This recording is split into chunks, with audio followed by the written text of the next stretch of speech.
BC, bus വരാൻ 5 മിനിറ്റേ ഉള്ളൂ. നമ്മുടെ ഗൾഫ് ആശയത്തെ കാണുന്നില്ലല്ലോ. അതാരാ ഗൾഫ് ആശയം? ആമാശയം എന്നൊക്കെ കേട്ടിട്ടുണ്ട്. ഏയ്, നമ്മുടെ ബഷീർ. ബഷീറോ? അവന്റെ ബാപ്പ മിനിഞ്ഞാന്നാണ് ഗൾഫിൽ നിന്നും വന്നത്. അപ്പോഴേക്കും അവന് പേരും വീണോ? അവന്റെ ബാഗിൽ നിന്നും ഒരു കുപ്പി മിനറൽ വാട്ടർ കിട്ടിയില്ലേ, അതാണ് ഗൾഫ് ആശയം. അതാ വരുന്നുണ്ട്. Hello hello, hi. ബഷീർ, എവിടെ നിന്റെ ഗൾഫ് ആശയം? എന്ത് ഗൾഫ് ആശയമോ? അതേ, കുപ്പി. ഗൾഫിലെ കുടിവെള്ളം ഗൾഫ് ആശയം.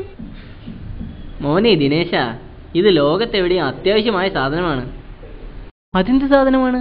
അതെ, ഗൾഫിലെ കുടിവെള്ളത്തിന് നിങ്ങളല്ലേ ഗൾഫ് ആശയം എന്ന് പേരിട്ട്? ഗൾഫ് മരുഭൂമിയല്ലേ, എങ്ങനെയാ മോനെ അവിടെ വെള്ളം കിട്ടുക?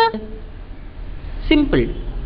ഗൾഫിൽ കടലിലെ വെള്ളം സ്വേദനം ചെയ്ത് ശുദ്ധീകരിച്ച് ഈ കുപ്പിയിലാക്കുന്നു.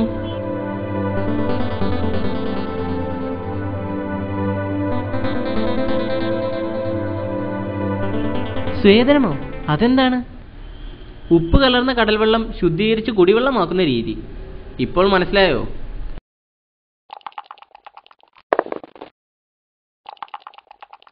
എങ്ങനെയുണ്ട് ഗൾഫ് ആശയം?